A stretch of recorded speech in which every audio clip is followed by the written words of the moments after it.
Bonjour, bonjour. Ben, je suis contente de vous retrouver. Merci de me rejoindre sur cette chaîne et enfin, sur ma chaîne et je vous remercie vraiment parce que je suis toujours ébahie de voir le nombre d'abonnés que j'ai et puis qui grandit tous les jours, nombre qui grandit, qui grandit, qui grandit. Alors merci d'être là, de continuer à me suivre et puis de me mettre tous ces jolis commentaires. Donc aujourd'hui, on va commencer notre album. Alors, on va l'appeler Nostalgia, c'est plus facile, hein. Nostalgia de Craft Clock pour la boutique Magique Loisirs. Et c'est le projet du mois d'août. Donc j'avais à ma disposition énormément de papier. J'ai voulu faire un gros album, mais qui sera simple à monter et pas très épais, pas très gros. Et enfin, il va me rester du papier, ça c'est sûr. Et avec ce qui me restera, on fera un projet un petit peu plus petit. Et parce que j'avais deux collections 20-20.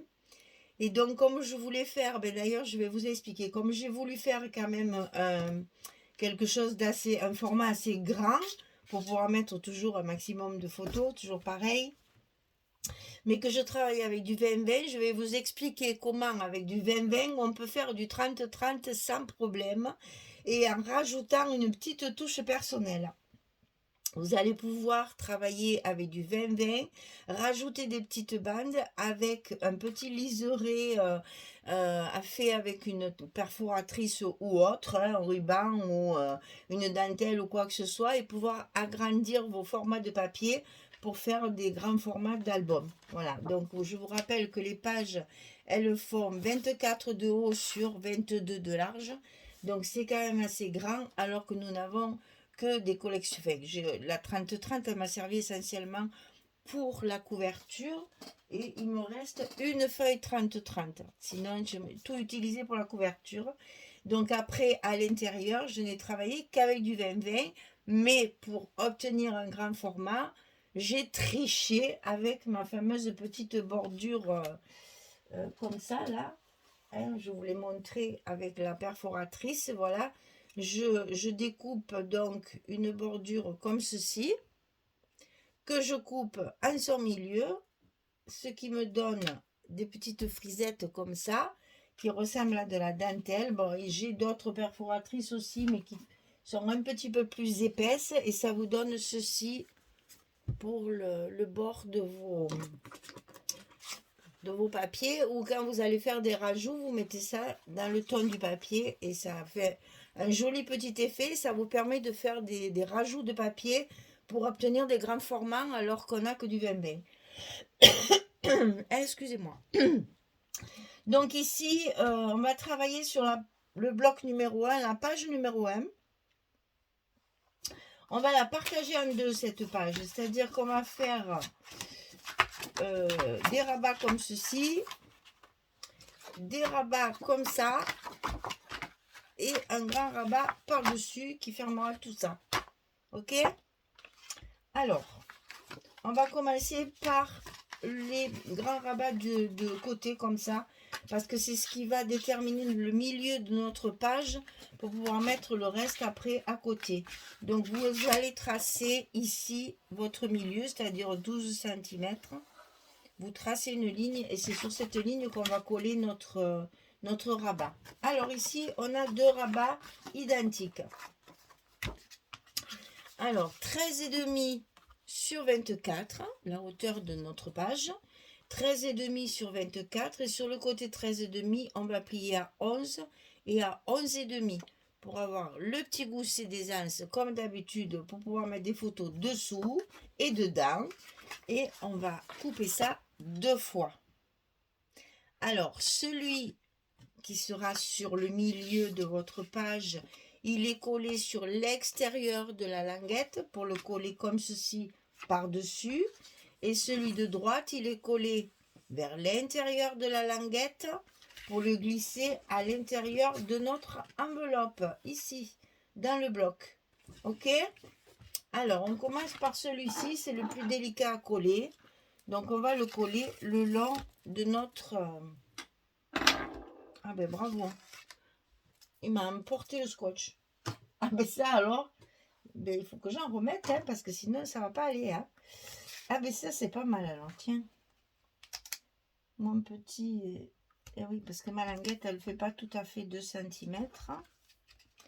Du coup, j'ai mis un scotch de 6 mm.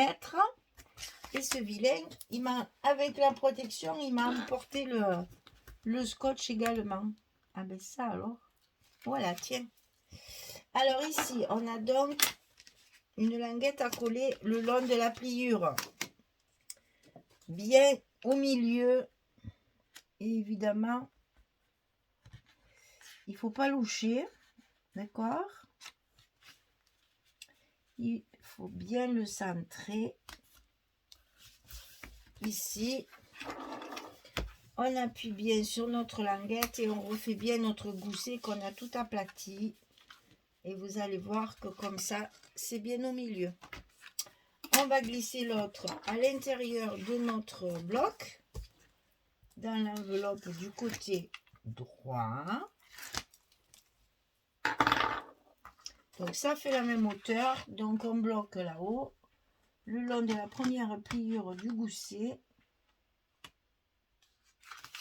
Et comme ça, vous pouvez coller votre rabat de droite très facilement. Et on y va toujours de son plioir, hein. Quoi qu'il arrive, au scotch ou colle. Et on va faire ça, c'est-à-dire qu'il faut que ce soit le côté droit qui soit sur le gauche. Puisque la page qui va venir fermer sera aimantée. Si vous faites ça, ça va s'ouvrir. Donc il faut que ça tienne fermé. Alors de ce côté, on va avoir 2 fois la même chose aussi. On s'est simplifié le travail. 22,5 sur 11. Et sur le côté 22,5, on plie à 20 et à 20,5. On a également un demi-centimètre d'aisance. Donc 22,5, 20, 20,5 sur 11. Alors, on va le couper 2 fois. C'est 2 fois la même chose. On en colle un en haut et un en bas. Comme ceci. Alors, on va commencer par celui du haut. Enfin, ou celui du bas. Vous commencez par celui que vous voulez. Hein. Moi, j'aime bien... c'est des habitudes de vieille fille. Ça, c'est pas possible. Je commence toujours par celui du haut. Ne me demandez pas pourquoi, je ne sais rien. Et donc là, je vais bien le coller contre mon petit rabat qui est déjà collé. Pour être bien contre celui-ci, là. Alors, un petit coup de plioir, on remet bien le gousset en place. Et maintenant, on va coller celui du bas. Je ne sais pas pourquoi je fais toujours ça dans cet ordre-là. Un peu maniaque quand même la fille. Alors, ici, on se colle bien contre le rabat du milieu, là. Et voilà, toujours pareil. Un petit coup de plioir. On reforme notre gousset et là c'est celui du haut qui va venir sur celui du bas. Et voilà votre page, comme ceci. Donc ça s'ouvre comme ça et ça s'ouvre comme ça. Ok. Alors, il nous reste à mettre notre rabat de gauche qui va faire la fermeture. Alors, sur ce rabat, on aura une pochette à coller qu'on va coller avant. Donc ici, on a 23,6 sur 24. Et sur le côté 23,6, on plie à 20,6 et à 21,6. On a 1 cm cette fois de gousset pour tout enfermer. Et vous allez vous rendre compte que j'ai utilisé les pages 20-20, puisque les pages 20-20, c'est 20,3 sur 20,3. Donc, on coupe 3 mm de plus. Donc, on fait 20,6. Et voilà comment on va faire, ce que je vais vous expliquer tout de suite. Ça, c'est une page 20-20 complète. D'ailleurs, elle est normalement comme ça. Et moi, je l'ai mise comme ça pour avoir les bouquets de chaque côté. Comme ça, j'ai l'impression que c'est pas le même papier. Hein. Voilà, parce que ça, je l'ai chaque fois 4 fois en 20-20 et 4 fois en 15-15. Donc, une fois comme ça, une fois comme ça, une fois comme ça, on a l'impression que c'est pas la même page. Il faut savoir tricher dans ces cas-là. Voilà, donc là, vous voyez, ça va pas, bien entendu. Donc, on va être obligé de rajouter des petites bandes pour pouvoir obtenir le format de 24 de haut de notre page qu'on veut utiliser. Alors, je prends toujours des petites chutes de papier. Évidemment, là, j'ai pas de mal, tout est assorti. Mais quand vous avez des papiers vraiment différents, avec des couleurs un petit peu plus pétards, ou avec des sujets, des images un peu plus délicates à mélanger, là, vous prenez un papier neutre. Là, vous voyez, j'ai pris le fond bois. Hein, j'ai pas mis côté fleurs, j'ai mis côté bois. Et donc, j'ai rajouté ma fameuse petite bordure frisette, là, que je vais mettre en haut et en bas, ce qui va me faire mon 24 de haut avec un 20-20. Ok? C'est juste pour vous prouver que c'est pas parce qu'on a que des 20-20 qu'on peut pas faire de grands formats d'albums. Moi, les albums, pour mettre beaucoup de photos, j'aime bien qu'ils soient quand même assez hauts. Parce que quand on a 24, eh bien, on peut mettre deux photos 10-15. Quand on a 22, on peut mettre deux photos 10-15 dans ce sens. Ou un paysage, ou un portrait. On a la possibilité de mettre 4 photos sur une page. C'est intéressant quand on fait des albums d'avoir beaucoup de place pour mettre les photos. Donc voilà, avec une page 20-20, comment on peut rallonger notre format comme si on travaillait avec du 30-30. Alors, sur ce rabat, donc 23,6, 24, 20,6, 21,6, à l'intérieur du rabat, on va faire une pochette, ici en bas, pour ajouter encore une carte photo pour faire des espaces supplémentaires. Donc, cette pochette, 25 cm sur 6,5.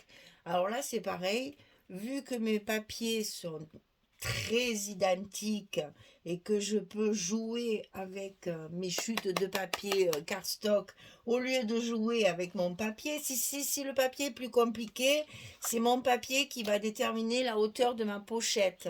Là, j'utilise des chutes de mes grandes feuilles 50-70 pour faire mes pochettes, donc je calcule pas forcément la hauteur.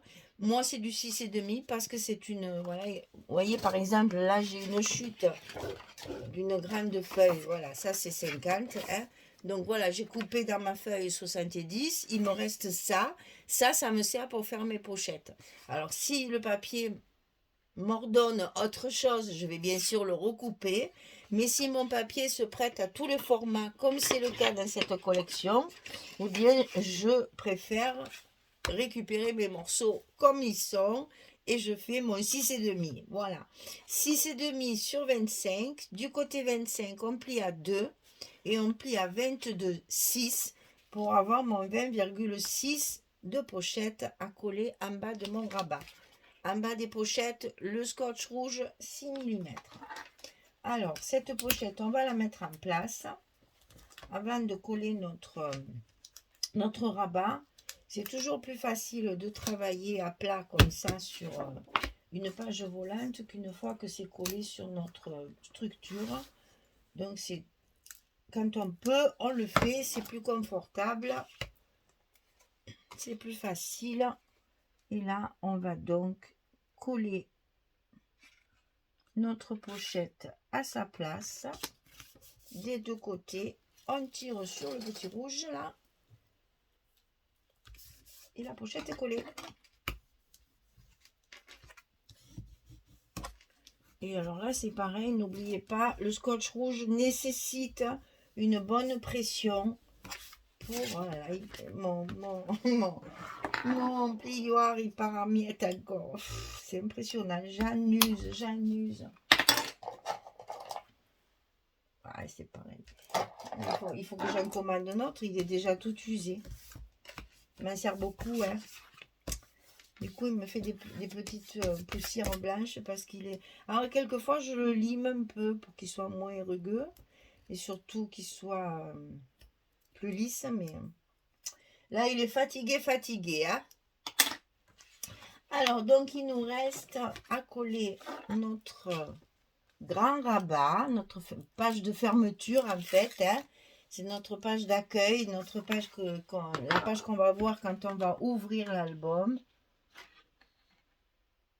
Donc ici, on colle tout de suite à l'intérieur de notre bloc et on y va de notre petit plioir pour bien coller tout ça.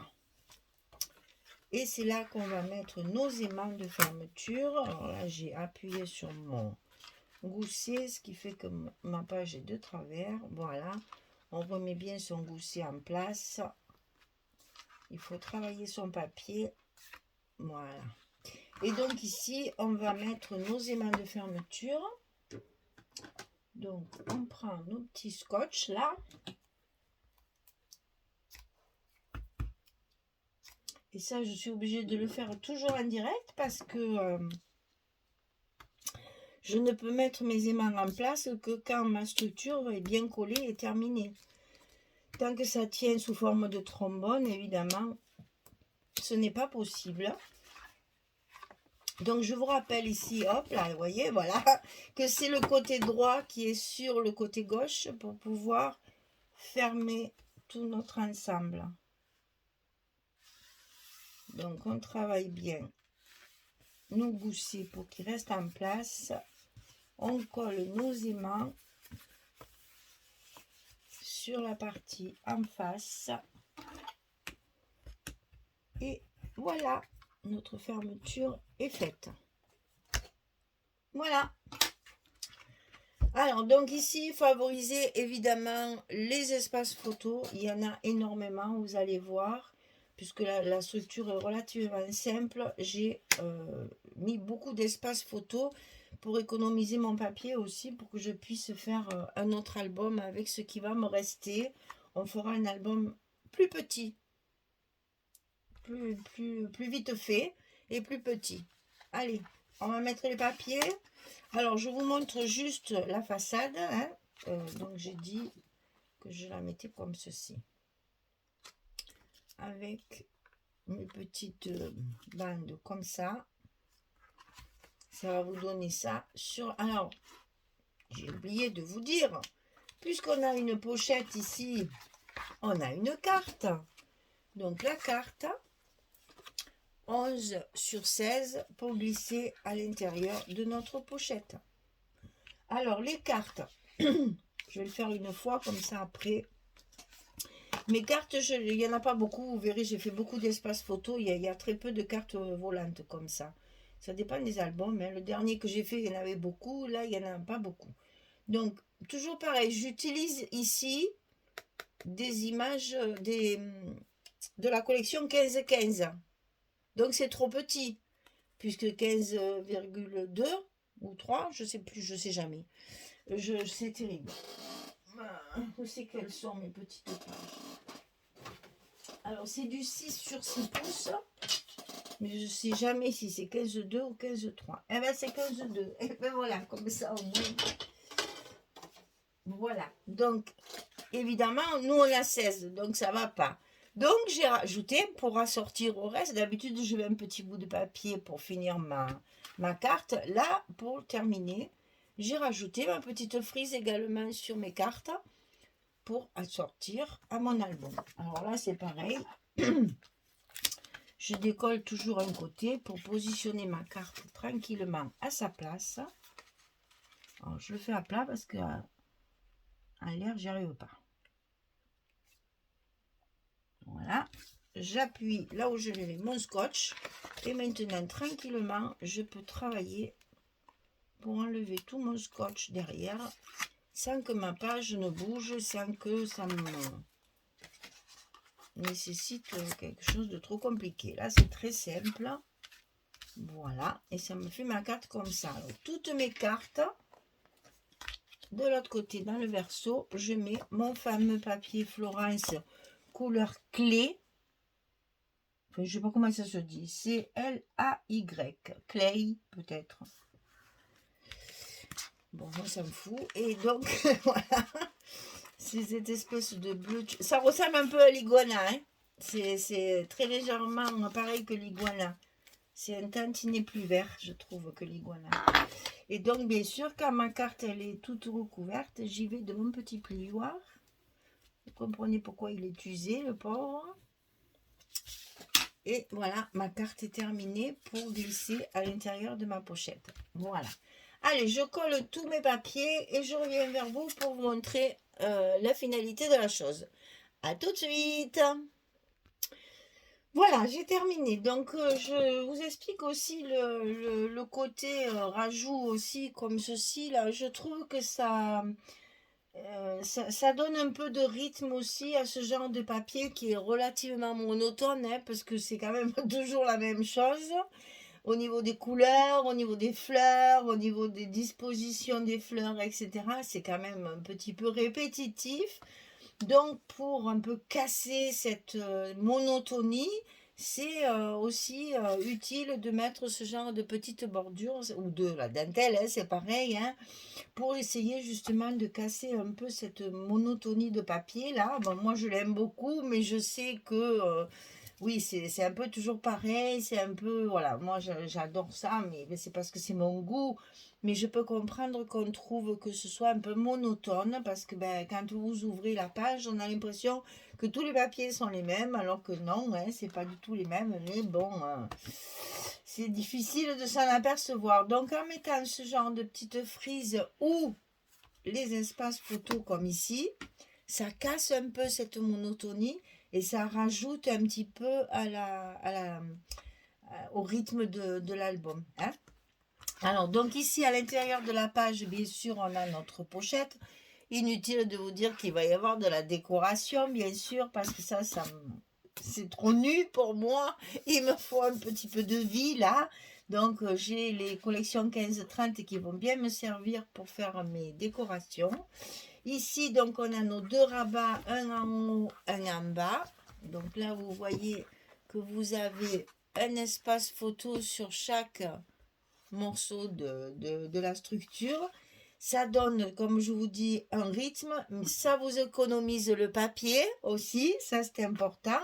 Et ça vous permet de faire des petits effets. Vous voyez là une petite bande, là deux petites bandes, là une petite bande. On essaye de casser ce rythme uni-fleur, uni-fleur. Et comme ça donne un peu plus de peps à votre album. Donc ici, on retrouve la même façon de faire que là, puisqu'on a 24 et qu'on travaille avec du 20-20. On a toujours ces petites bordures ici. Là, notre espace photo. Ici, notre espace photo. Et ici, alors vous voyez, je les ai mis en décalé. Au lieu de mettre tout en face ou tout en bas ou tout en haut. Voilà, j'ai quand même respecté un rythme, hein, c'est une diagonale. C'est toujours plus joli que tout aligné. Et on a évidemment des petites chutes de papier pour combler les trous, hein. Voilà. Voilà, notre page numéro 1 sur le bloc numéro 1 est terminée. Et on va pouvoir passer au verso, à la page numéro 2. Donc j'espère que ça vous plaît, que je vous ai donné quelques petits trucs aussi pour travailler avec du 20-20, mettre du rythme un peu dans un papier qui paraît monotone puisque les pages se ressemblent étrangement, donc on essaye de donner un peu de rythme avec de la couleur unie ou avec des petites frisettes comme ça, de la dentelle, du ruban, ce que vous voulez. Voilà. Eh bien écoutez, merci en tous les cas de me suivre et puis je vous dis à très très vite pour continuer cet album petit à petit, page après page. Voilà. Bonne journée, bonne soirée et puis à bientôt. Au revoir tout le monde.